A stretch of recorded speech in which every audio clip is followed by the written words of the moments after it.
कुरुक्षेत्र में रिश्वत लेते महिला एएसआई गिरफ्तार। दहेज मामले में बयान बदलने के लिए मांगे थे 33,000 रुपए। एंटी करप्शन ब्यूरो ने ट्रैप लगाकर किया काबू।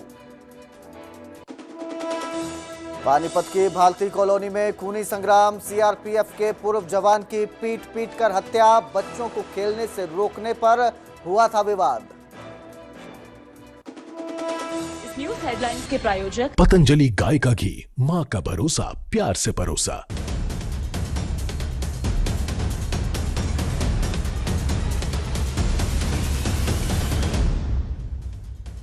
नमस्कार, स्वागत है न्यूज 18 पंजाब हरियाणा में। मैं आपके साथ कुलदीप भारद्वाज। हरियाणा प्राइम की शुरुआत करेंगे फरीदाबाद से, जहां मुख्यमंत्री नायब सिंह सैनी धन्यवाद एवं विकसित फरीदाबाद रैली में पहुंचे। इस कार्यक्रम में बतौर मुख्य अतिथि उन्होंने शिरकत की और 120 करोड़ से अधिक की परियोजनाओं का यहां पर शुभारंभ किया। सरकार विकास को 3 गुना गति से बढ़ा रही है, ऐसा मुख्यमंत्री नायब सिंह सैनी ने यहां पर कहा और कहा कि डबल इंजन सरकार जो है वो हर वर्ग के लिए काम कर रही है।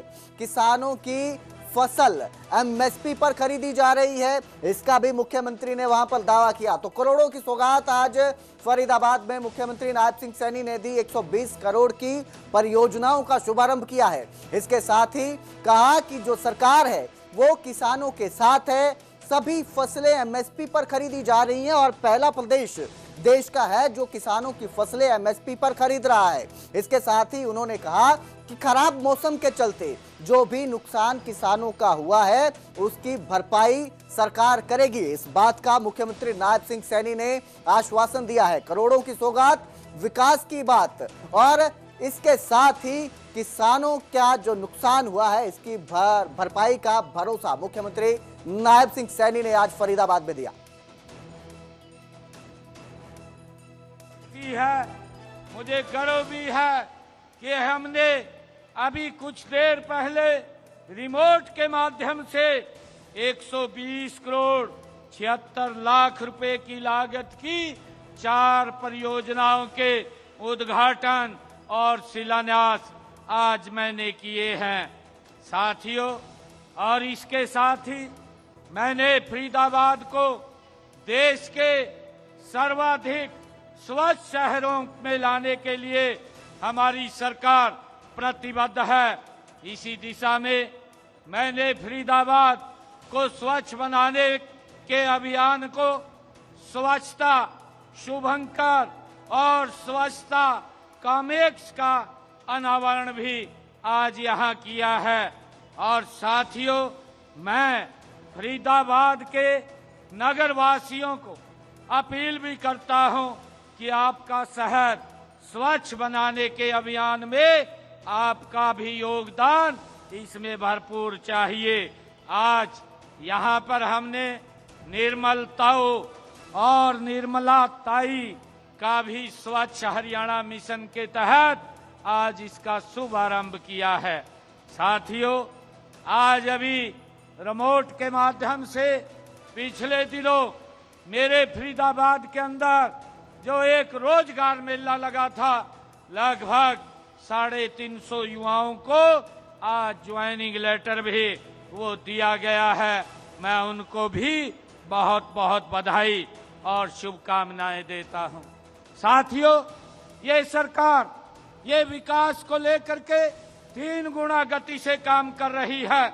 मैं ये भी बताना चाहता हूं कि हमने पिछले लगभग 11.5 वर्षों में इस फरीदाबाद विधानसभा के लिए 44 यहाँ अनाउंसमेंट किए थे और 44 में से 24 का काम हमने पूरा कर लिया है। बाकी पर गति से काम चल रहा है। साथियों, हम जो कहते हैं उसको पूरा करने का संकल्प ये नरेंद्र मोदी जी के नेतृत्व वाली सरकार, ये डबल इंजन सरकार का है। हमने ये संकल्प लिया था कि हरियाणा के किसान के 24 की 24 फसलें एमएसपी पर खरीदेंगे। उस वायदे को भी, उस संकल्प को भी हमारी सरकार ने पूरा किया है। ये देश का ये पहला ऐसा राज्य है हरियाणा प्रदेश जो अपने किसान की पूरी फसल एमएसपी पर खरीदने का काम कर रहा है। साथियों, अभी रब्बी का सीजन चल रहा है। मेरे कांग्रेस के भाई, उनके पास मुद्दा नहीं है, वो कभी कहीं मुद्दे को ढूंढते हुए घूम रहे हैं। परंतु मैं आज बताना चाहता हूं, ये फरीदाबाद की सरदारी के इस मंच के बीच में मैं ये बताना चाहता हूं, मेरे हरियाणा के किसान को कोई चिंता की जरूरत नहीं है। एक एक दाना उनका खरीदने का काम हरियाणा सरकार करेगी। साथियों, हमने चाहे सरसों की खरीद की बात हो, उसको 28 मार्च से शुरू किया है और 1 अप्रैल से हमने गेहूं की परचेज वो शुरू की है। साथियों, हम किसान के दुख दर्द को साझा करने के लिए उनके साथ हमारी सरकार निरंतर खड़ी है। अगर मेरे किसान की फसल का खराबा हुआ है तो उसका पूर्ण मुआवजा उस तक पहुंचाने का काम भी हमारी सरकार कर रही है। साथियों, मैं बताना चाहूंगा, ये कांग्रेस के लोग जो भ्रम और झूठ फैलाते हैं, इनके 10 साल के कार्यकाल में 1138 करोड़ रुपया किसान को दिया गया और भारतीय जनता पार्टी मोदी जी के नेतृत्व में ये 11 वर्षों के अंदर 16,500 करोड़ रुपया एक किसान को मुआवजे के तौर पर पहुंचाया गया है।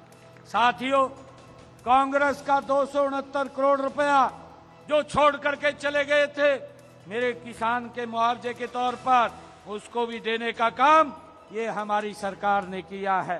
साथियों, आदरणीय प्रधानमंत्री जी ने प्रधानमंत्री किसान सम्मान निधि योजना चला करके मेरे हरियाणा के किसान को सशक्त और मजबूत करने का काम ये किया है।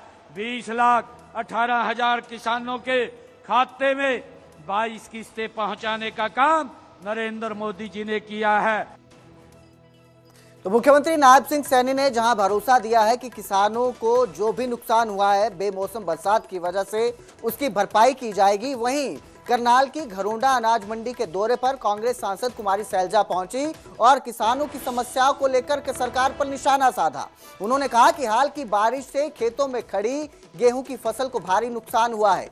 मंडियों में व्यवस्थाओं को लेकर भी उन्होंने सवाल उठाए और कहा कि सरकार ने किसानों और आढ़तियों पर कई प्रतिबंध लगा दिए हैं। खरीद की जो प्रक्रिया है उसमें देरी हो रही है और पोर्टल और बायोमेट्रिक जैसी शर्तों से किसानों को परेशानी हो रही है। कुमारी सैलजा ने कहा कि देश की अर्थव्यवस्था का आधार किसान और मजदूर हैं और ऐसे में उन्हें प्राथमिकता मिलनी चाहिए। खेतों में भी गए क्योंकि काफी नुकसान जगह जगह पर हुआ है हरियाणा में। किसानों की फसलें, खड़ी फसल खराब हुई मौसम से, और उसके अलावा मंडियों में भी जो आपने देखा कि दिक्कतें बहुत ज्यादा पैदा कर दी। और फिर कोशिश करके, जैसे वो पुराना फॉर्मूला है एक पुरानी फिल्म का, राजेश खन्ना की फिल्म थी, उसमें दिखाते हैं ना कि इतना वो करो और फिर थोड़ा सा दे लोग खुश हो गए। आज वही हो रहा है। इतने ज्यादा प्रतिबंध लगा दिए किसानों पर, आढ़तियों को तंग कर दिया और फिर कह देते हैं चलो हम टाइम की रिलैक्सेशन दे देंगे, चलो हम गाड़ियों की रिलैक्सेशन दे देंगे। ऐसे बात नहीं। देखो, सरकार जो होती है उसको नीतिगत फैसले लेने चाहिए समय के मुताबिक और लोगों की जरूरतों के मुताबिक, लोगों की स्थिति देखते हुए। अब आज के दिन किसान को तो हर तरफ की मार पड़ती है, आप देखते हैं प्राकृतिक मार, और उसके बाद आप ये नहीं देखते कि हमारी जो अर्थव्यवस्था है उसका आधार क्या है। उसका आधार हमारे देश में किसानी है, मजदूरी। अगर आधार को आप कमजोर कर दोगे, आज उसी का नतीजा आप देख रहे हो मंडियों में। आगे बढ़ेंगे, बात करेंगे deputy speaker doctor Krishna Middha की, जिन्होंने कांग्रेस पर तंज कसा है और कहा कि उन्होंने शायराना अंदाज में तंज कसते हुए कहा कि राज्यसभा चुनाव के बाद कांग्रेस समीक्षा बैठक कर रही है।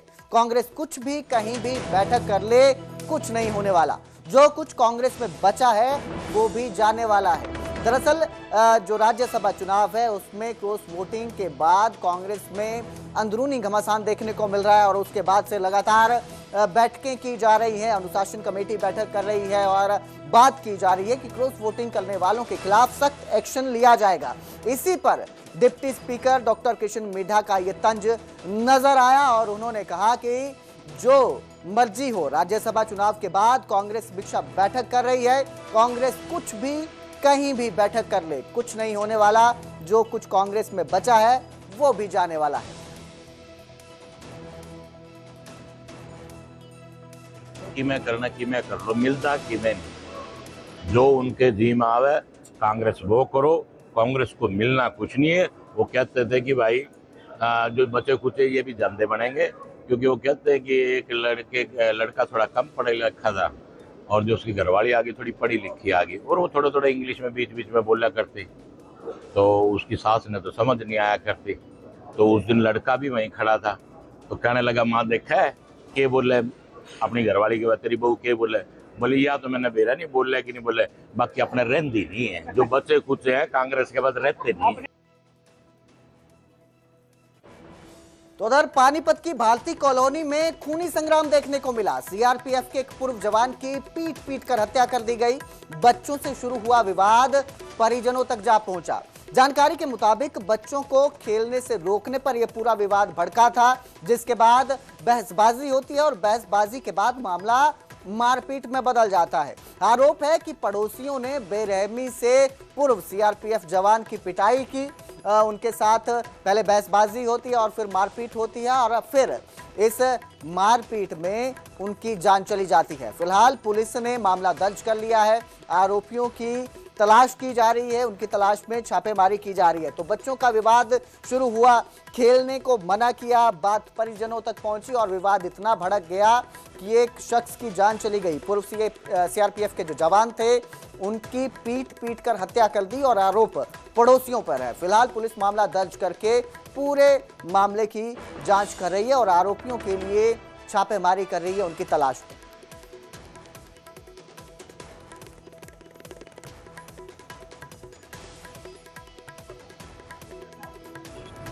भाई साहब ऐसा है, मेरे को तो 4 बजे ये भाई आया घर पे और इन्होंने बताया चाचा जी ऐसे ऐसे बात होती है। मैं वहाँ गया, वहाँ जाके मुझे पता लगा कि भाई झगड़ा होया है इनका। अब झगड़े के बारे में तो देखो पूरा इन्होंने असलियत का इनको नहीं पता। बाकी हम यही है कि भाई पूरी इसमें निष्पक्षता से इसकी जांच होनी चाहिए। एक अमित कुमार सिंह है, भारत नगर से, भारती कॉलोनी है, और हमारी शिकायत प्राप्त हुई है। कल ये इसका भाई है अमित, वो बाहर गली के बाहर बैठा था चेयर पे, तो बच्चे क्रिकेट खेल रहे थे। तो क्रिकेट खेलने उसने उसको मना कराया, भाई यहाँ मत खेलो। तो इनके आपस में पड़ोसी होगी ना, इसमें तुम्हें में होगी, फिर मैं मार पिटाई, थोड़े बहुत गुस्से लात वगैरह ये लगे हैं। तो ये फिर वहाँ कॉलोनी वाला ने इनका कॉम्प्रोमाइज़ करा दिया, अब एक दूसरे से अलग अलग हो गए। फिर रात में इसकी ना 12-1 बजे ही इसकी एक्सपायर हो गया। तो अभी इसका पोस्टमार्टम के लिए लेके आए हैं बॉडी को। तो पोस्टमार्टम रिपोर्ट आने के बाद जो कार्रवाई होगी, एफआईआर दर्ज कर दिया हमने। अंबाला में मोबाइल शॉप से चोरी का एक हैरान कर देने वाला मामला सामने आया और यहां एक लड़की बड़ी ही चालाकी से महंगा आईफोन लेकर फरार हो गई। लड़की की यह पूरी करतूत दुकान में लगे सीसीटीवी कैमरे में कैद हो गई। दुकानदार की शिकायत पर पुलिस ने कार्यवाही शुरू कर दी है। सीसीटीवी फुटेज के आधार पर लड़की की पहचान करने की कोशिश की जा रही है, लेकिन काफी शातिर तरीके से लड़की जो है वो महंगा आईफोन लेकर दुकान से फरार हो गई है, जिसकी अब तलाश की जा रही है। तस्वीरें आपकी स्क्रीन पे आप देख सकते हैं कि किस तरह ये लड़की आती है मोबाइल शॉप पर और फिर आईफोन को अपने बैग में डाल लेती है बड़े ही शातिर तरीके से और फिर वहां से मौके से फरार हो जाती है। फिलहाल पुलिस जो है इसी सीसीटीवी के आधार पर इस लड़की की तलाश में जुटी हुई है। मंडे को एक कस्टमर के लिए हमने फोन मंगाया है 17 प्रो मैक्स। कस्टमर यहाँ 2 घंटे बैठा रहा है हमारे पास। कस्टमर ने हमें फोन मांगा है हमसे, हमने फोन मंगाया है। उसके बाद वीडियो में हमने देखा है कि वो फोन उसने अपने लिफाफे में चेंज कर लिया है, जो उसका कैरी बैग था। उस फोन को उसने हमें नकली फोन दे दिया और खुद असली फोन उसने ले लिया। ये फोन है, ये नकली फोन है जो उसने यहाँ काउंटर पे रख दिया है। दुकान पे मेरे पे रश लगा हुआ था, कस्टमर थे, लड़के मेरे पे उस दिन कम थे, जिसके कारण ये काम हो गया। उसको देख नहीं पाए, कैमरे में हमने निकाला है। आज कस्टमर को फोन देना था हमने, ये फोन हम कस्टमर को आज देना चाह रहे थे। ये नकली फोन है। ये कस्टमर को जब हमने देने के लिए डब्बा खोला है, चेक किया है, तो इसके अंदर से ये नकली फोन निकला है। कस्टमर की वीडियो है जिसमें उसने पीस चेंज करते हुए दिखाया है। हमारे पास कॉल आई भी ऐसे बात होगी, हम यहाँ मौके पहुंचते हैं और मौके पर ही आयोग को सूचित किया, आयोग मौके पहुंचने वाला है। कार्रवाई जब जो भी कार्रवाई करेंगे, उसके खिलाफ कार्रवाई करेंगे, अगर दोषी मिला तो उसकी कार्रवाई, उसके खिलाफ कार्रवाई होगी। पानीपत में बीजेपी नेता पर जानलेवा हमला हुआ। कार्यालय में घुसकर बीजेपी पार्षद के पति पर हमला किया गया। वार्ड की सफाई सुपरवाइजर ने यह हमला किया था। सुपरवाइजर ने आंख में कांच का गिलास दे मारा। हमले में पार्षद के पति की आंख में गंभीर चोट लगी है। ड्यूटी एरिया बदलने को लेकर यह सुपरवाइजर नाराज था और इतना भड़क गया कि इसने कांच उठाकर पार्षद के पति की आंख में दे मारा, जिसके बाद खूब हंगामा हुआ और जो सुपरवाइजर है उसको मौके पर ही जो मौजूद थे लोग उन्होंने पकड़ भी लिया है। लेकिन जो पार्षद का पति है, फिलहाल गनीमत ये रही कि उसकी आंख इस हमले में बाल बाल बच गई।